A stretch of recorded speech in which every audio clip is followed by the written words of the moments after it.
La amarga pasión de Cristo según las visiones de Ana Catalina Emmerich. Audios de Unidos en el amor a Jesús. Jesús ante Anás. A medianoche Jesús fue llevado al palacio de Anás y conducido a una gran sala. En la parte opuesta de la misma estaba sentado Anás, rodeado de 28 consejeros. Su silla estaba sobre una tarima a la que se subía por unos escalones. Jesús, rodeado aún de una parte de los soldados que lo habría arrestado, fue arrastrado por los esbirros hasta el primero de los escalones. El resto de la sala estaba abarrotada de soldados, de populacho, de criados de Anás y de falsos testigos que después debían acudir a casa de Caifás. Anás esperaba con gozo e impaciencia la llegada del Salvador. Estaba lleno de odio y sentía una alegría cruel porque Jesús hubiera caído por fin en sus manos. Era presidente de un tribunal encargado de vigilar la pureza de la doctrina y de acusar delante del sumo sacerdote a quienes atentaban contra ella. Jesús permanecía de pie delante de Anás, pálido, desfigurado, silencioso, con la cabeza baja.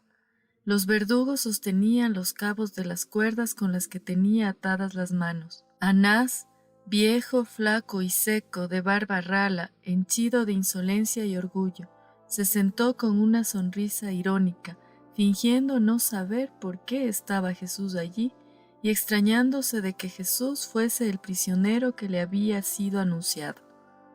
Le dijo: «Pero, ¿cómo? ¿No eres tú Jesús de Nazaret? ¿Y qué haces aquí? ¿Dónde están tus discípulos y tus numerosos seguidores? ¿Dónde está tu reino? Me temo que las cosas no han ido como tú esperabas. Creo que las autoridades han descubierto que no has comido el Cordero Pascual del modo adecuado en el templo y donde debías hacerlo. ¿Es que quieres crear una nueva doctrina? ¿Quién te ha dado permiso para predicar? ¿Dónde has estudiado? Habla, ¿cuál es tu doctrina? ¿Callas? Habla, te ordeno». Entonces Jesús levantó la cabeza, miró a Anás y dijo: «He hablado ya en público innumerables veces delante de todo el mundo. He predicado siempre en el templo, en las sinagogas donde se reúnen todos los judíos. Jamás he dicho nada en secreto. Todo el mundo ha podido oír mis palabras. ¿Por qué me preguntas a mí? Pregunta a los que han venido a escucharme. Mira a tu alrededor, están aquí. Ellos saben lo que he dicho». A estas palabras de Jesús el rostro de Anás se contrajo de rabia y furor. Un infame esbirro que estaba cerca de Jesús lo advirtió, y el muy miserable dio con su mano cubierta con un guante de hierro una bofetada en el rostro del Señor, diciéndole: «¿Así respondes al pontífice?» Jesús, a consecuencia de la violencia del golpe, cayó de lado sobre los escalones y la sangre le corrió por el rostro. La sala se llenó de insultos y risotadas y amargas palabras resonaron en ella. Los esbirros pusieron a Jesús en pie de malos modos. Nuestro Señor prosiguió luego con voz calmada: «Si he hablado mal, dime en qué. Pero si he hablado bien, ¿por qué me pegas?» Exasperado Anás por la serenidad de Jesús, mandó a todos los que estaban presentes que prestaran testimonio de lo que habían oído decir. Entonces estalló un sinfín de confusos clamores y de groseras imprecaciones. Ha dicho que era rey, que Dios era su padre, que los fariseos eran una generación adúltera, subleva al pueblo, cura en sábado, se deja llamar hijo de Dios y enviado por Dios. No observa los ayunos, come con los impuros, los paganos, con publicanos y pecadores, se junta con las mujeres de mala vida, engaña al pueblo con palabras de doble sentido, etcétera, etcétera. Todas estas acusaciones eran vociferadas a la vez. Algunos de los acusadores lo insultaban y le dirigían gestos amenazantes y groseros, y los guardias le pegaban y le injuriaban también mientras le decían: «Habla, ¿por qué no contestas a sus acusaciones?» Anás y sus consejeros añadían burlas a estos ultrajes y le decían: «¿Esta es tu doctrina? Contéstanos, gran soberano, hombre enviado por Dios, danos una muestra de tu poder». Después Anás añadió: ¿Quién eres tú? Tan solo el hijo de un oscuro carpintero. A continuación pidió material de escritura y en una gran hoja escribió una serie de grandes letras, cada una significando una acusación contra nuestro Señor. Después enrolló la hoja y la metió dentro de una calabacita vacía que tapó con cuidado y ató a una caña. Se la presentó a Jesús diciéndole con ironía: Toma, este es el cetro de tu reino. Aquí constan todos tus títulos, tus dignidades y todos tus derechos. Llévalos al sumo sacerdote para que reconozca tu misión y te trate según tu dignidad. Que le aten las manos a este rey y lo lleven ante el sumo sacerdote. Maniataron de nuevo a Jesús, sujetando también con ellas el simulacro de cetro que contenía las acusaciones de Anás, y lo condujeron a casa de Caifás en medio de las burlas, de las injurias y de los malos tratos de la multitud.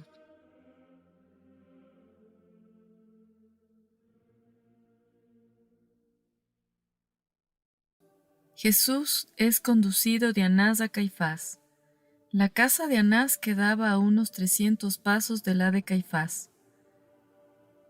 El camino, flanqueado por paredes y casas bajas, todas ellas dependencias del tribunal del sumo pontífice, estaba iluminado con faroles y abarrotado de judíos que vociferaban y se agitaban. Los soldados a duras penas podían abrirse paso entre la multitud.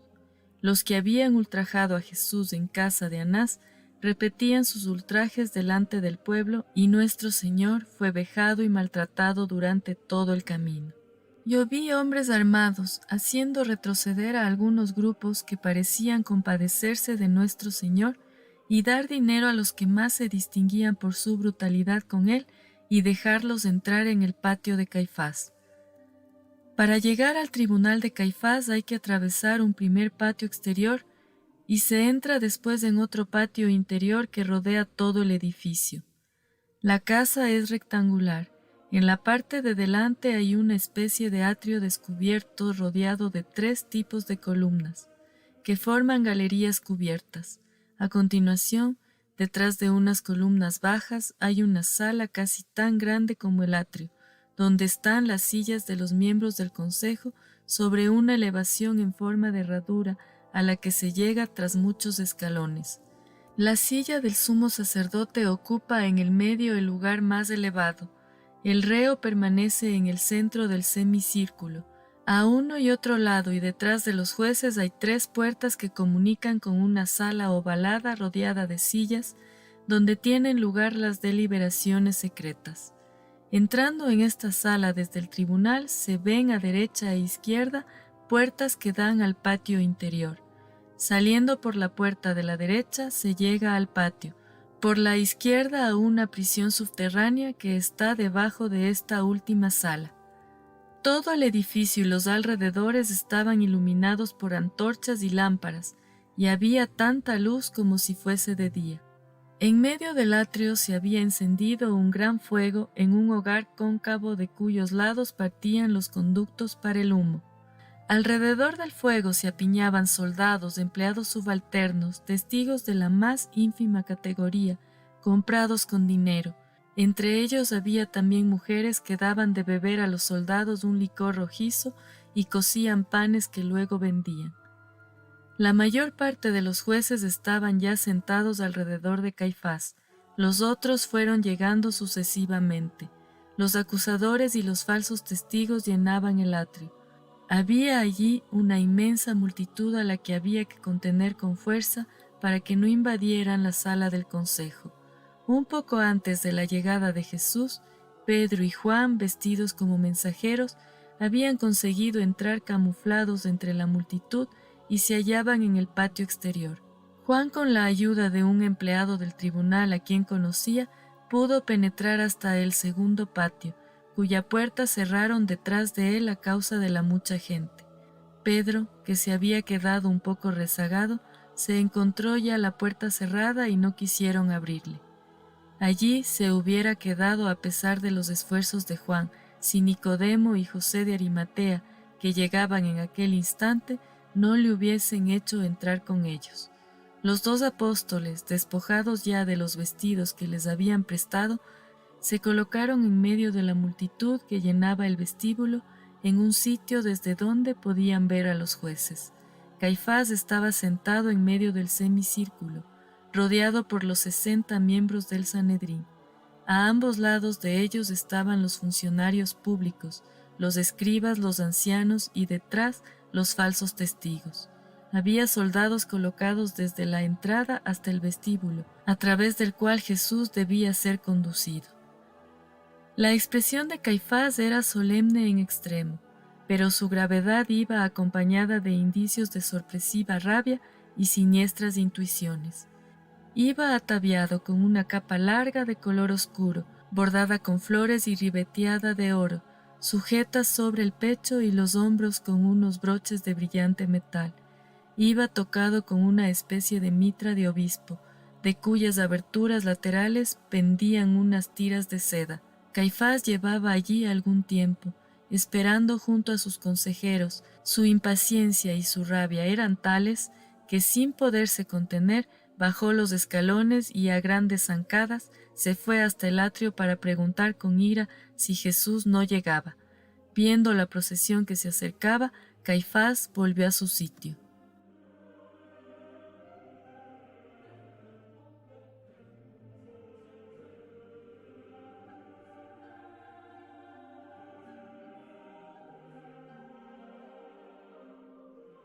Jesús ante Caifás. Jesús fue introducido en el atrio entre gritos, insultos y golpes. Al pasar cerca de Juan y de Pedro, los miró sin volver la cabeza, para no comprometerlos con su reconocimiento. En cuanto estuvo en presencia del consejo, Caifás exclamó: «Al fin estás aquí, enemigo de Dios, blasfemo, que alteras la paz de esta santa noche». La calabaza que contenía las acusaciones de Anás fue desatada del ridículo cetro colocado entre las manos de Jesús. Después de leerlas, Caifás arremetió a preguntas burlescas contra nuestro Señor. Los verdugos le pegaban y empujaban con unos palos puntiagudos, diciéndole: «Contesta de una vez, habla, ¿te has quedado mudo?». Caifás, cuyo temperamento era mucho más soberbio y arrogante que el de Anás, había dirigido a Jesús 1.000.000 de preguntas una tras otra, pero nuestro Señor permanecía en silencio, con la mirada baja. Los esbirros querían obligarle a hablar, reiterando los empujones y los golpes. Los testigos fueron llamados a declarar, en primer lugar los de clase más baja, cuyas acusaciones eran incoherentes e inconsistentes, como lo habían sido en el tribunal de Anás, y no sirvieron para nada. Luego, los principales testigos, los fariseos y saduceos reunidos en Jerusalén, provenientes de todos los lugares del país, hablaban con calma, pero sus maneras y la expresión de sus caras delataban que estaban repitiendo acusaciones aprendidas a las que, por otra parte, Jesús ya había respondido 1000 veces, que curaba a los enfermos y echaba a los demonios por arte de éstos, que violaba el sábado, que sublevaba al pueblo, que llamaba a los fariseos raza de víboras y adúlteros, que había predicho la destrucción de Jerusalén, que frecuentaba a los publicanos y los pecadores, que se hacía llamar rey, profeta, hijo de Dios, que siempre hablaba de su reino, que repudiaba el divorcio, que se llamaba pan de la vida y decía: quien no comiera su carne y bebiera su sangre no tendría vida eterna, etc. De esta manera sus palabras, sus enseñanzas y sus parábolas fueron siendo desfiguradas, mezcladas con injurias y presentadas como crímenes, pero se contradecían unos a otros y perdían el hilo de sus relatos. El uno decía: se autoproclama rey; el otro: no permite que lo llamen así, y cuando han querido proclamarlo rey, él se ha marchado. Un tercero gritaba: dice que es hijo de Dios. Algunos decían que los había curado, pero habían vuelto a caer enfermos, que sus curas eran solo sortilegios. Los fariseos de Seforis, con los cuales había discutido una vez sobre el divorcio, le acusaban de predicar falsas doctrinas, y un joven de Nazaret, a quien Jesús no quiso como discípulo, tuvo la bajeza de atestiguar contra él. Sin embargo, no eran capaces de establecer ninguna acusación bien fundamentada. Los testigos comparecían más bien para insultarlo que para citar hechos. Discutían entre sí, se contradecían, y mientras tanto Caifás y otros miembros del consejo se dedicaban a injuriar a Jesús. ¿Qué clase de rey eres tú? Muéstranos tu poder, llama a esas legiones de ángeles de las que hablaste en el huerto de los olivos. ¿Qué has hecho del dinero de las viudas y los locos a quienes has engañado? Más te valdría haber callado ante gente de tan pocas luces, has hablado de más. Todos estos discursos estaban acompañados de golpes propinados por los empleados subalternos del tribunal. Algunos miserables decían que era hijo ilegítimo, otros, al contrario, decían que su madre había sido una virgen piadosa en el templo, que la habían visto casarse con un hombre temeroso de Dios. Reprochaban a Jesús y sus discípulos que no sacrificasen en el templo. Esta acusación no tenía ningún valor, pues los esenios no hacían ningún sacrificio y no estaban sujetos por ello a ninguna pena. Algunos dijeron que había celebrado la Pascua en la víspera, y que eso iba contra la ley, y que el año anterior había hecho modificaciones en la ceremonia.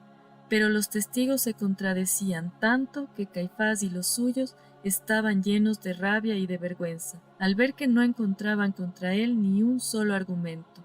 Nicodemo demostró con textos antiguos que, desde tiempo inmemorial, los galileos tenían el permiso para celebrar la Pascua un día antes, añadiendo que por tanto la ceremonia había sido conforme a la ley y que algunos empleados del templo habían participado en ella. Los fariseos lo miraron con furia e hicieron que continuara la audiencia de los testigos cada vez con más precipitación e imprudencia, con lo que no hacían más que revelar que sus únicos motivos eran la envidia y la maldad. Finalmente, presentaron 2 testigos que dijeron: Jesús aseguró que derribaría el templo edificado por las manos de los hombres y que en 3 días lo reedificaría sin intervención humana. Pero tampoco estos se pusieron totalmente de acuerdo en a qué templo se refería Jesús, si al de Jerusalén o al lugar donde había celebrado la cena pascual. La cólera de Caifás era indescriptible, pues las crueldades ejercidas contra Jesús, las contradicciones de los testigos y la infatigable paciencia del Salvador empezaban a producir una viva impresión sobre muchos de los presentes. Algunas veces la multitud silbaba a los testigos, el silencio de Jesús conmovía a algunos de los presentes, y 10 soldados se sintieron tan trastornados por lo que estaban viendo que se retiraron bajo el pretexto de que estaban enfermos. Al pasar cerca de Pedro y de Juan les dijeron: el silencio de Jesús de Nazaret ante un trato tan cruel es sobrehumano y partiría hasta un corazón de hierro. Decidnos, ¿a dónde debemos ir? Los 2 apóstoles desconfiaban de ellos, pues reconocieron en ellos a algunos de los que habían prendido a Jesús, por lo que les respondieron en tono melancólico: si la verdad os llama, seguidla, y ella os guiará. Entonces aquellos hombres salieron de la ciudad, encontraron a otros que los condujeron al otro lado del monte de Sión, a las grutas al sur de Jerusalén. Hallaron en ellas a muchos discípulos escondidos, que tuvieron miedo de ellos, pero los soldados pronto calmaron a sus hombres y les contaron los padecimientos de Jesús. El intemperante Caifás, ya totalmente exasperado por los discursos contradictorios de los testigos, se levantó, bajó 2 escalones y dijo a Jesús: ¿es que no vas a responder nada a lo que aquí está diciéndose de ti? Estaba muy irritado porque Jesús no le miraba. Entonces los esbirros, asiéndolo por los cabellos, le echaron la cabeza atrás y lo llenaron de golpes, pero los ojos de Jesús permanecieron bajos. Caifás levantó las manos con viveza y dijo con tono de rabia: yo te conjuro por el Dios vivo a que nos digas si tú eres el Cristo, el Mesías, el Hijo de Dios. Se hizo un profundo silencio y Jesús, con una voz llena de indecible majestad, hablando por su boca el Verbo eterno, dijo: tú lo has dicho, y yo te digo más. Veréis al Hijo del Hombre sentado a la derecha del Padre entre las nubes del cielo. Mientras Jesús decía estas palabras, yo le vi resplandecer. El cielo se abrió sobre él, No hay palabras humanas para expresarlo. Vi a Dios Padre Todopoderoso, vi a los ángeles y la oración de los justos como si clamasen y rezasen por Jesús. Me parecía oír la voz del Padre Divino a la vez que la de Jesús. Al mismo tiempo, vi abrirse el infierno debajo de Caifás, como una bola de fuego oscura llena de horribles figuras. Parecía solo que una fina tela lo separase de él. Vi toda la rabia de los demonios concentrada contra Jesús. Vi muchos espectros horrendos entrar en la mayor parte de los asistentes. Y en ese momento nuestro Señor pronunció sus solemnes palabras: Yo soy el Cristo, el Hijo del Dios vivo. Entonces Caifás se irguió inspirado por el infierno, tomó el borde de su capa, lo cortó con su cuchillo y rasgándolo con solemnidad, exclamó con voz grave: «¡Ha blasfemado! ¿Para qué necesitamos testigos? Todos hemos oído su blasfemia. ¿Cuál es vuestra sentencia?». Entonces todos los presentes gritaron con voz terrible: «¡Es reo de muerte! ¡Es reo de muerte!». Durante este horrible griterío el furor del infierno llegó a su colmo. Parecía que las tinieblas celebraran su triunfo sobre la luz.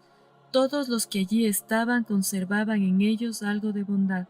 Fueron penetrados de tal horror que muchos se cubrieron la cabeza y se fueron. Los testigos más ilustres abandonaron turbados la sala donde ya no eran necesarios.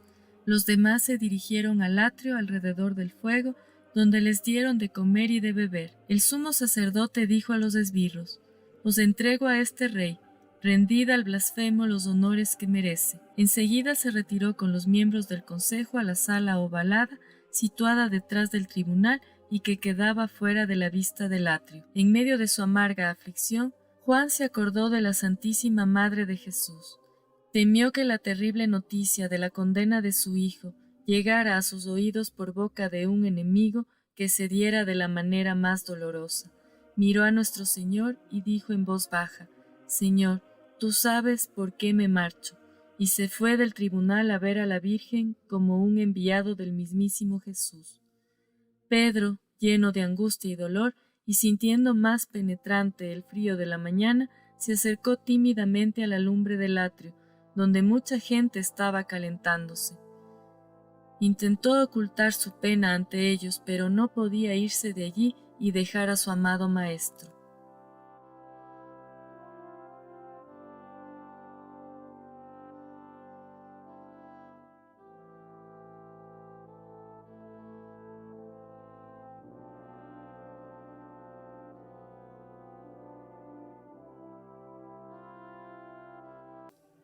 Jesús es vejado e insultado.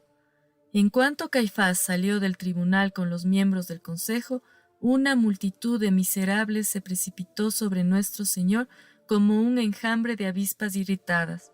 Mientras se interrogaba a los testigos, los esbirros y otros miserables habían ido arrancando puñados de pelo de la barba de Jesús. Le habían escupido, dado bofetadas, pegado con palos y pinchado con agujas. Ahora se entregaban ya sin freno a su rabia insensata. Le ponían sobre la cabeza coronas de paja y de corteza de árbol, y se las volvían a quitar saludándolo con expresiones insultantes. Le decían: «Ved aquí al hijo de David llevando la corona de su padre. He aquí al más grande que Salomón». Así ridiculizaban las verdades eternas que Jesús había predicado en forma de parábolas a aquellos a quienes venía a salvar. Después le pusieron una nueva corona sobre la cabeza, le arrancaron las vestiduras y el escapulario, y le echaron en su lugar sobre los hombros una capa vieja hecha jirones, que por delante le llegaba apenas a las rodillas. Le rodearon el cuello con una larga cadena de hierro, cuyas pesadas puntas en forma de anillos con púas le ensangrentaban las rodillas al caminar. Le ataron de nuevo las manos sobre el pecho, colocaron una caña entre ellas y le escupieron a la cara. Habían vertido toda especie de inmundicia sobre su cabeza, sobre su pecho y sobre la parte superior de la ridícula capa. Le taparon los ojos con un sucio trapo y le pegaban y le gritaban: «Oh Cristo, profetiza, ¿quién te ha pegado?». Jesús no abría la boca, rogaba por ellos interiormente y suspiraba. En este estado lo arrastraron con la cadena hasta la sala a donde se había retirado el consejo. «Adelante, rey de paja», gritaban, pegándole con palos nudosos. «Tienes que presentarte ante el consejo con las insignias que has recibido de nosotros». Una vez dentro redoblaron sus burlas, riéndose de las cosas más sagradas. Cuando le escupían y le echaban lodo en la cara, le decían: «Recibe la unción, tu unción regia». Y a continuación: «¿Cómo te atreves a presentarte en este estado delante del gran consejo? Tú siempre hablas de purificación y tú mismo no estás purificado, pero nosotros vamos a lavarte». Y cogiendo un vaso de agua sucia e infecta, se lo vertieron sobre la cara y los hombros, postrándose de rodillas ante él y diciendo: «Esta es tu preciosa unción, tu agua de nardo que costó 300 dinares, tu bautismo en la piscina de Betesda», parodiando así impíamente el bautismo y a la Magdalena vertiendo perfumes sobre su cabeza. Estas burlas establecían sin darse cuenta la semejanza entre Jesús con el Cordero Pascual, pues las víctimas de la Pascua habían sido lavadas primero en el estanque vecino a la puerta de las ovejas y después habían sido llevadas a la piscina de Betesda, donde habían recibido una aspersión ceremonial antes de ser sacrificadas en el templo. A continuación, arrastraron a Jesús alrededor de la sala ante los miembros del consejo, que continuaban dirigiéndose a él en un lenguaje insultante y abusivo. Vi que todo estaba lleno de figuras diabólicas, pero alrededor de Jesús, desde que había dicho que era el Hijo de Dios, se veía un halo de luz. Muchos de los presentes debieron de percibir confusamente esto mismo, y veían con consternación que ni los ultrajes ni la ignominia alteraban su inexplicable majestad. Redoblábase con esto la rabia de ellos.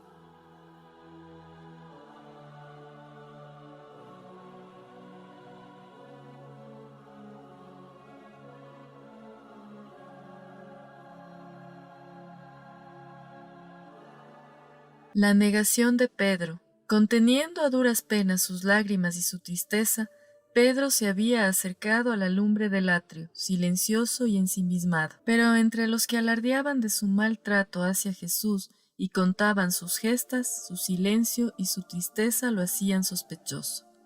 La portera se acercó al fuego escuchando las conversaciones y entonces, mirando a Pedro abiertamente, le dijo: «Tú estabas también con Jesús del Galileo». Pedro, asustado, temiendo ser maltratado por aquellos hombres groseros, respondió: «Mujer, yo no lo conozco, no sé por qué dices eso». Entonces se levantó y, queriendo apartarse de aquella compañía, se dirigió hacia el patio. En ese momento el gallo cantaba en la ciudad. No recuerdo haberlo oído, pero me parece que así fue. Cuando Pedro se iba, otra criada lo miró y dijo a los que estaban cerca: «Este estaba también con Jesús de Nazaret». Y los que habían junto a ella dijeron también: «Es cierto, ¿no eres tú uno de sus discípulos?». Pedro, cada vez más alarmado, replicó de nuevo y dijo: «Yo no era su discípulo, no conozco a ese hombre». Atravesando el primer patio, llegó al patio exterior. Lloraba y su angustia y su pena eran tan grandes que apenas se acordaba de lo que acababa de decir. En el patio exterior había mucha gente.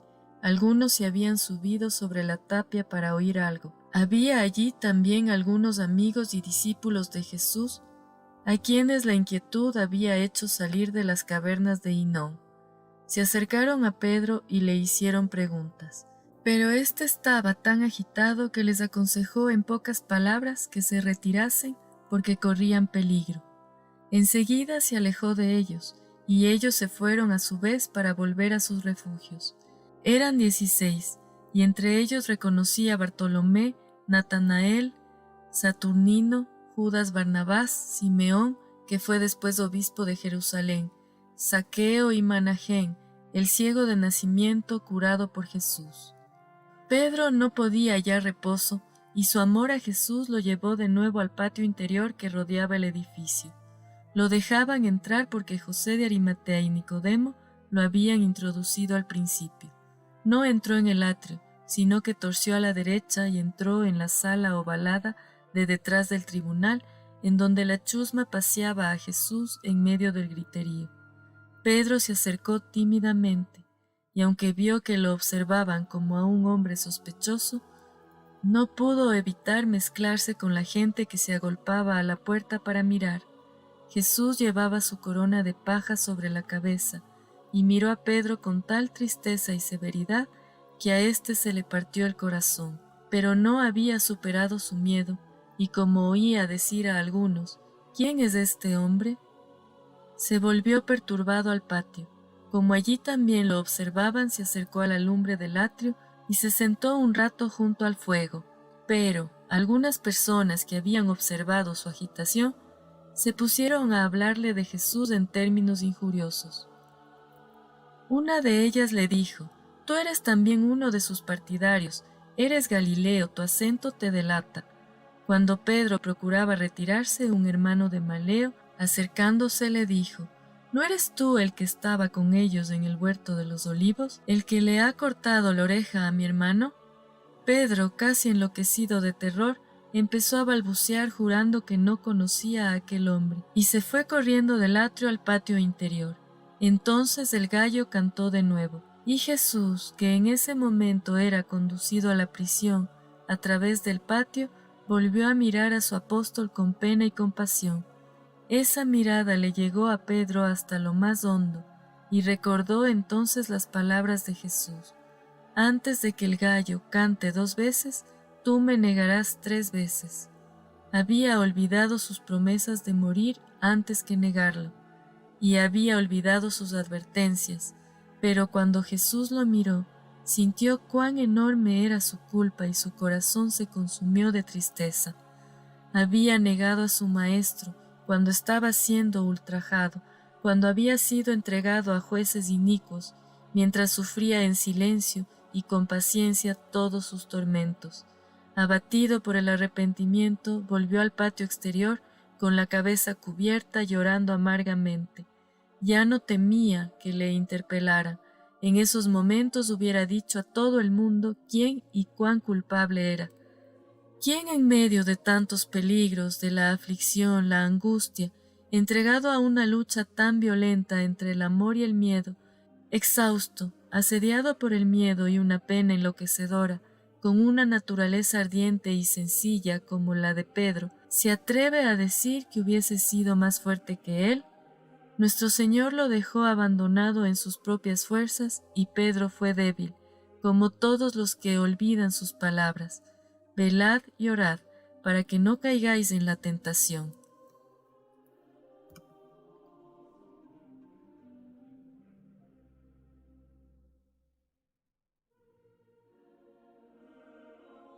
María en casa de Caifás. La Santísima Virgen estaba constantemente en comunicación espiritual con Jesús. María sabía todo lo que le sucedía, sufría con él, rogaba como él por sus verdugos, pero su corazón materno suplicaba también a Dios para que no permitiera que se consumara este crimen, para que apartara aquel sufrimiento de su Santísimo Hijo, y tenía un deseo irresistible de acercarse a Jesús. Cuando Juan llegó a casa de Lázaro y le contó el horrible espectáculo a que había asistido, le pidió que, junto con Magdalena y algunas de las santas mujeres, la acompañara al lugar donde Jesús estaba sufriendo. Juan, que solo se había alejado de su divino Maestro para consolar a la que estaba más cerca de su corazón después de él, accedió al instante y condujo a las santas mujeres por las calles iluminadas por la luna, cruzándose con gente que volvía a su casa. Las mujeres iban con la cabeza cubierta, pero sus sollozos atrajeron sobre ellos la atención de algunos grupos, y tuvieron que oír palabras injuriosas contra Jesús. La madre de Jesús, que había contemplado en espíritu el suplicio de su Hijo, guardó todas esas cosas en su corazón junto con todo lo demás. Como él, sufría en silencio, pero más de una vez cayó sin conocimiento. Una de las veces que yacía desmayada en los brazos de las santas mujeres, algunas gentes bien intencionadas que volvían de la casa de Caifás la reconocieron y se pararon un instante llenos de sincera compasión y la saludaron con estas palabras: Te saludamos, desgraciada madre, oh la más afligida de las madres, oh madre del más sagrado descendiente de Israel. María volvió en sí y les dio las gracias con afecto y después continuó su triste camino. Conforme se acercaba a la casa de Caifás, al pasar por el lado opuesto a la entrada, se tropezaron con un nuevo dolor, pues tuvieron que atravesar por un lugar donde estaban construyendo la cruz de Jesús debajo de una tienda. Los enemigos de Jesús habían mandado preparar una cruz en cuanto fueron a prenderlo, a fin de ejecutar la sentencia en cuanto fuese pronunciada por Pilatos, a quien confiaban en convencer fácilmente. Los romanos habían preparado ya cruces para 2 ladrones, y los trabajadores que tenían que hacer la de Jesús maldecían por tener que trabajar por la noche. Sus palabras atravesaron el corazón de María, que rogó por aquellas ciegas criaturas que construían blasfemando el instrumento de la redención de ellos y del suplicio de su Hijo. María, Juan y las santas mujeres atravesaron el patio interior de la casa de Caifás y se detuvieron en la entrada de la sala. Ella estaba impaciente porque la puerta fuera abierta, pues sentía que sólo ella la separaba de su hijo, quien, al segundo cantó el gallo, había sido conducido a un calabozo que estaba debajo de la casa. La puerta se abrió al fin lentamente, y Pedro se precipitó afuera, las manos extendidas, la cabeza cubierta y llorando amargamente.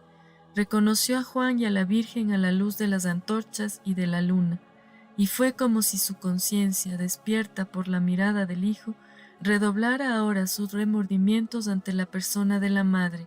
María le preguntó: Simón, ¿qué ha sido de Jesús mi Hijo? Y estas palabras penetraron hasta lo íntimo de su alma, de forma que no pudo resistir su mirada y le dio la espalda, retorciéndose las manos. Pero María se acercó a él y le dijo con una profunda tristeza: Simón, hijo de Juan, ¿por qué no me respondes? Entonces Pedro exclamó llorando: Oh María, tu hijo está sufriendo más de lo que puedo expresar. No me hables, ha sido condenado a muerte. Yo he renegado de él 3 veces. Juan se acercó para hablarle, pero Pedro, como fuera de sí, huyó del patio y se fue a la caverna del Monte de los Olivos, donde la piedra conservaba la huella de las manos de Jesús. Yo creo que en esa misma caverna fue donde nuestro padre Adán se refugió para llorar tras la caída. La Santísima Virgen sentía en su herido corazón una inexpresable aflicción con este nuevo dolor de su Hijo, negado por el discípulo que lo había reconocido el primero como Hijo de Dios. Incapaz de aguantarse en pie, cayó desfallecida cerca de la piedra en que se apoyaba la puerta, y la marca de su mano y de su pie se imprimieron en ella. Las puertas del patio se quedaron abiertas a causa de la multitud, que se retiraba después del encarcelamiento de Jesús. Cuando la Virgen volvió en sí, quiso acercarse a su hijo. Juan la condujo delante de donde nuestro Señor estaba encerrado. María oyó los suspiros de su hijo y las injurias de los que lo rodeaban. Las santas mujeres no podían permanecer allí mucho tiempo sin ser vistas. Magdalena mostraba una desesperación demasiado evidente y muy violenta. En cambio, la Virgen, por la gracia de Dios Todopoderoso, en lo más profundo de su dolor, conservaba la calma y la dignidad exterior. Entonces fue reconocida y tuvo que oír estas crueles palabras: ¿No es esta la madre del Galileo? Su hijo va a ser crucificado, pero no antes de la fiesta, a no ser que en efecto sea uno de los más grandes criminales. La Santísima Virgen abandonó el patio y se fue junto a la lumbre, en el atrio, donde todavía quedaba un resto del populacho, en el sitio exacto donde Jesús había dicho que era el Hijo de Dios y donde los hijos de Satanás habían gritado: «Es reo de muerte». María perdió el conocimiento, y Juan y las santas mujeres tuvieron que recogerla, más muerta que viva. La gente no dijo nada, y guardó un extraño silencio, como si un espíritu celestial hubiera atravesado el infierno. Las santas mujeres y Juan volvieron a pasar por el sitio donde estaban construyendo la cruz. Los obreros parecían encontrar tantas dificultades para acabarla como los jueces habían encontrado para poder pronunciar la sentencia. Sin cesar tenían que traer madera porque tal o cual pieza no servía o se rompía, hasta que los diferentes tipos de madera estuvieran combinados del modo que Dios quería. Vi que los santos ángeles los obligaban a empezar de nuevo hasta que todo fuese hecho como estaba escrito, pero no recuerdo muy bien todas las circunstancias, así que lo dejaré correr.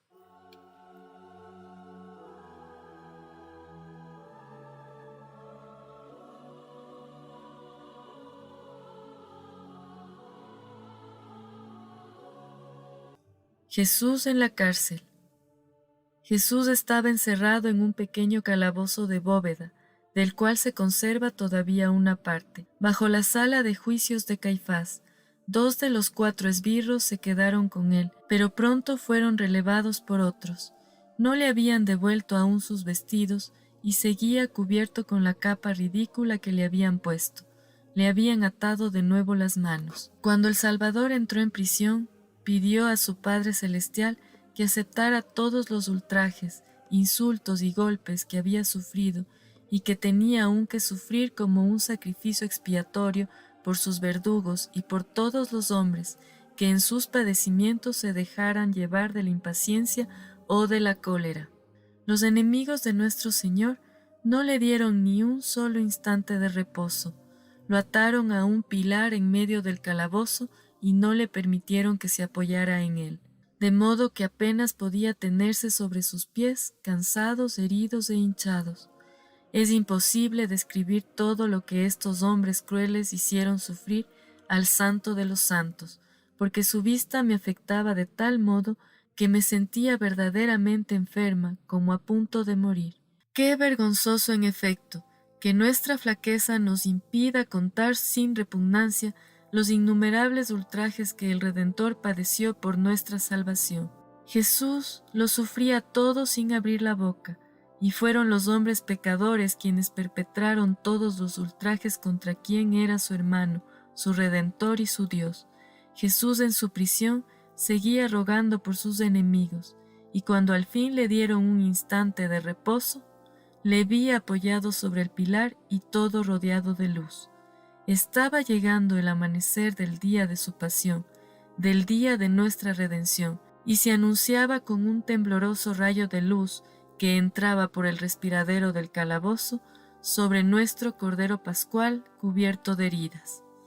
Jesús levantó sus manos atadas hacia la luz y dio gracias a su Padre en voz alta por el don de ese día, deseado por los patriarcas y profetas y por el cual él mismo había suspirado con tanto ardor desde su llegada a la tierra, y respecto al cual había dicho a sus discípulos: «Debo ser bautizado con otro bautismo, y viviré esperando que se cumpla».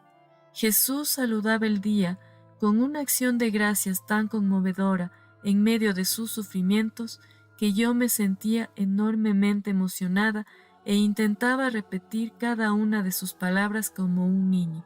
Era un espectáculo que rompía el corazón verlo acoger así el primer rayo de luz del gran día de su sacrificio.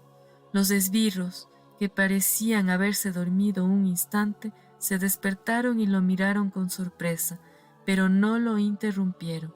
Estaban trastornados y asustados. Jesús debió estar todavía más o menos una hora en esa prisión.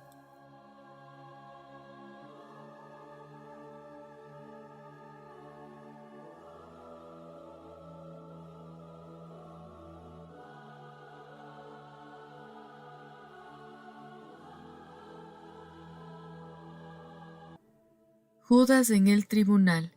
Mientras Jesús estaba en el calabozo, Judas, que había estado vagabundeando de acá para allá como un desesperado por el valle de Hinnom, se acercó al tribunal de Caifás. Llevaba todavía colgada a su cintura la bolsa con las 30 monedas, el precio de su traición. todo estaba en el mayor silencio, y preguntó a los guardias de la casa sin darse a conocer qué harían con el Galileo. Ellos le dijeron: ha sido condenado a muerte y será crucificado. Fue oyendo aquí y allí hablar de las crueldades ejercidas contra Jesús, de su paciencia y de la solemne declaración que había pronunciado al amanecer delante del gran consejo. Judas se retiró detrás del edificio para no ser visto, pues huía de los hombres como Caín, y la desesperación dominaba cada vez más su alma, pero al sitio a donde había ido a parar era donde habían estado construyendo la cruz. Las diversas piezas de que ésta se componía estaban colocadas en orden, y los obreros dormían junto a ellas. Judas se sintió lleno de horror al ver todo aquello y huyó. Había visto el instrumento del cruel suplicio al que había entregado a su Dios y Maestro. Vagó atenazado por la angustia y finalmente se escondió en los alrededores esperando la conclusión del juicio de la mañana.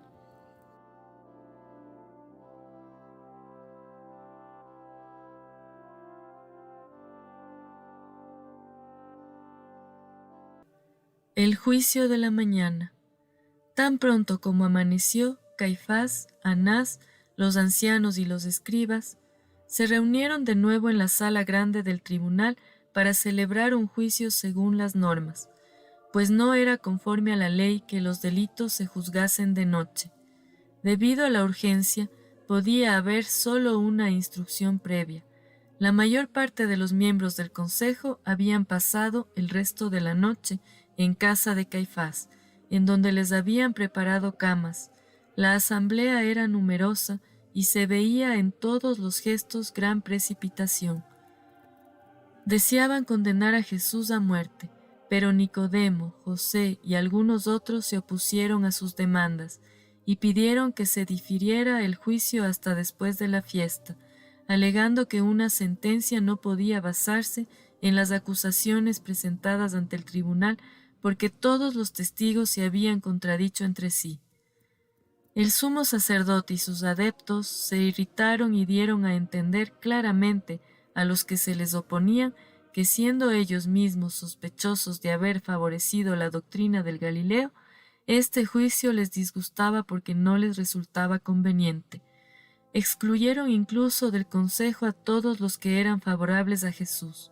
Estos últimos protestaron la decisión y finalmente dijeron que se lavaban las manos de todo lo que allí pudiera decirse y, abandonando la sala, se retiraron al templo. Desde aquel día nunca más volvieron a ocupar sus asientos en el consejo.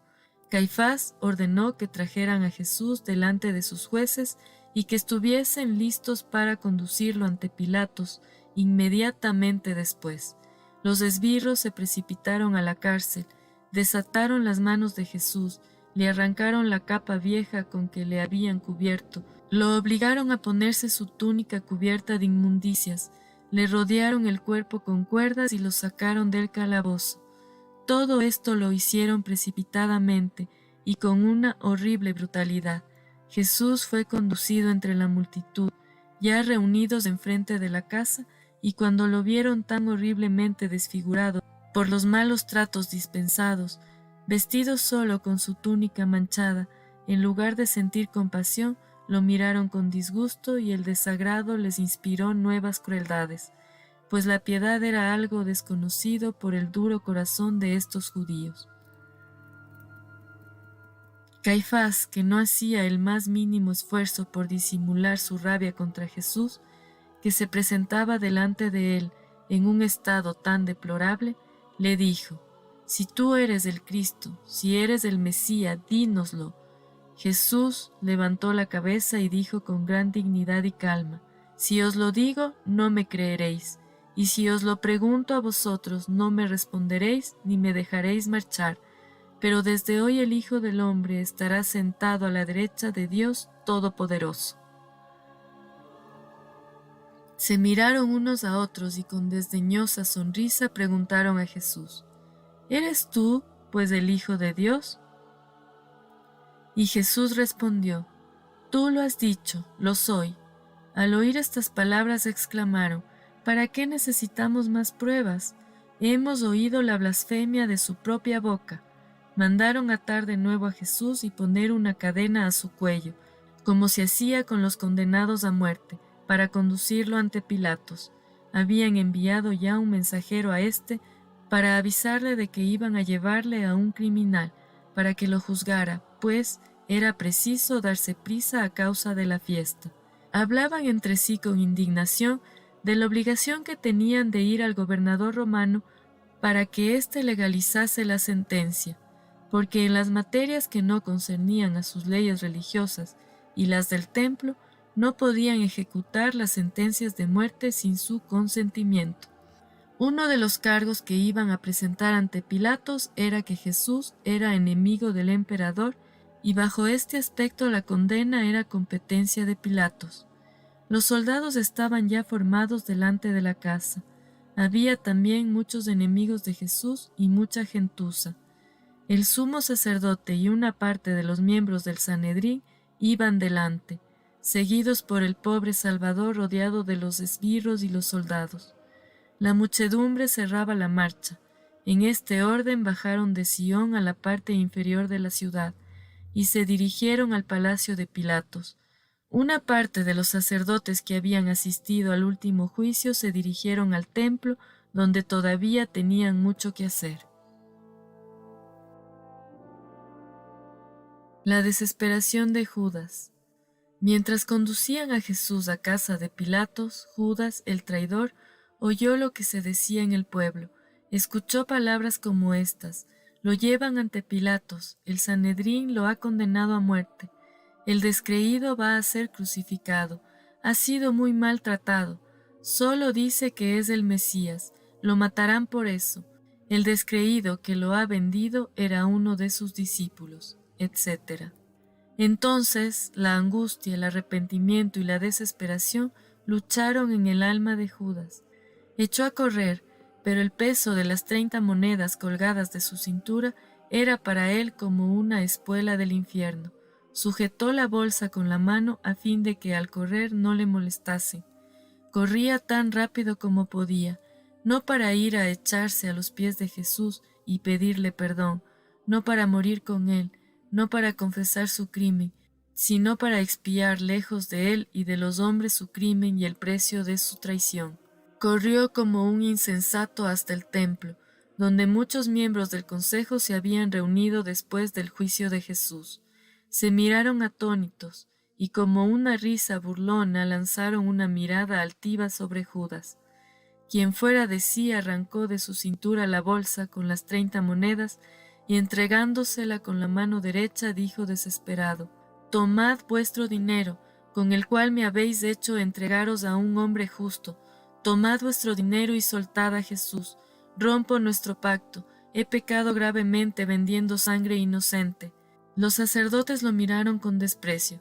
Apartaron sus manos del dinero que les entregaba para no manchárselas tocando la recompensa del traidor, y le dijeron: «¿Qué nos importa a nosotros que hayas pecado? Si crees haber vendido sangre inocente, no es asunto nuestro. Nosotros sabemos lo que hemos comprado y lo hallamos digno de la muerte. El dinero es tuyo, no queremos saber más de ti». Estas palabras dichas en tan duro tono provocaron en Judas tal rabia y desesperación que se puso frenético. Los cabellos se le erizaron sobre la cabeza, rasgó la bolsa que contenía las monedas, las arrojó al suelo del templo y corrió fuera de la ciudad.